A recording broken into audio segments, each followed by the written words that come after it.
18 नवंबर 1962 सुबह का वक्त। लद्दाख की बर्फीली पहाड़ियों में एक आवाज गूंज रही थी, हर हर महादेव। सिर्फ 124 भारतीय जवान और सामने थे 3000 से ज्यादा चीनी सैनिक। लेकिन यह लड़ाई थी आत्मसम्मान की।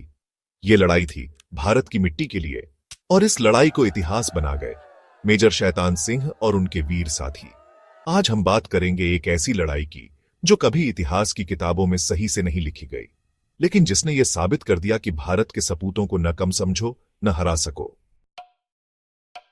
1962 भारत और चीन के बीच हालात बिगड़ चुके थे। भारत के प्रधानमंत्री जवाहरलाल नेहरू हिंदी चीनी भाई भाई के सपने देख रहे थे, लेकिन चीन धोखा देने की तैयारी कर चुका था। लद्दाख के रेजांगला क्षेत्र में 18,000 फीट की ऊंचाई पर तैनात थे हमारे 124 जवान। उन्हें न भारी हथियार मिले थे न कोई मदद, लेकिन हौसला ऐसा था कि इतिहास बन गया। मेजर शैतान सिंह भाटी राजस्थान के जोधपुर से थे। बहादुरी उनके खून में थी। 13 कुमाऊं रेजिमेंट की चार्ली कंपनी की कमान उनके पास थी, और जब उन्हें बताया गया कि दुश्मन 3000 से ज्यादा सैनिक लेकर आ रहा है, उन्होंने एक ही बात कही, पीछे हटने का सवाल ही नहीं, जमीन छोड़नी नहीं है। 18 नवंबर 1962 की सुबह चीनी सैनिकों ने 3 दिशाओं से हमला किया।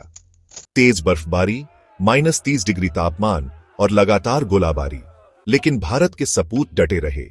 पहला अटैक चीन का नाकाम रहा, क्योंकि 13 कुमाऊं के वीरों ने गोलियों की बारिश कर दी। जब गोलियां खत्म होने लगीं, तो हाथों से, पत्थरों से और यहां तक कि बंदूक की नली को तोड़कर भी लड़ाई जारी रखी।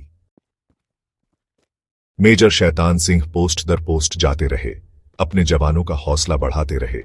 उन्हें गोली लगी, फिर भी पीछे नहीं हटे।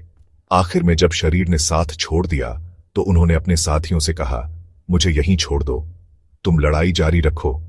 और वो मिट्टी में लिपट गए, लेकिन झुके नहीं। जब हफ्तों बाद भारतीय सेना उस जगह पहुंची, तो 114 जवान शहीद पाए गए, लेकिन सभी हथियार लिए मोर्चे पर ही डटे हुए। वहीं 1300 से ज्यादा चीनी सैनिकों की लाशें बर्फ में दबी थीं।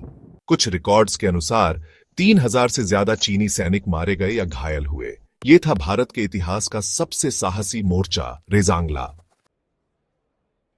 लेकिन क्या आपने कभी टीवी पर इनका नाम सुना? किताबों में, अखबारों में, स्कूल में? नहीं, क्योंकि असली हीरो कभी टीआरपी नहीं मांगते, वो इतिहास में अमर हो जाते हैं। मेजर शैतान सिंह को मरणोपरांत परम वीर चक्र मिला और 13 कुमाऊं बटालियन का नाम स्वर्ण अक्षरों में लिखा गया। अगर आपको भारत के इन गुमनाम वीरों की गाथा जानकर गर्व हुआ हो, तो इस वीडियो को जरूर शेयर करें, चैनल को सब्सक्राइब करें और कमेंट में लिखें जय हिंद, क्योंकि यह सिर्फ एक कहानी नहीं, यह भारत की आत्मा की गूंज है। अगर आपको हमारा कंटेंट पसंद आया हो तो कृपया लाइक, शेयर और सब्सक्राइब करें अनरिपोर्टेड भारत को।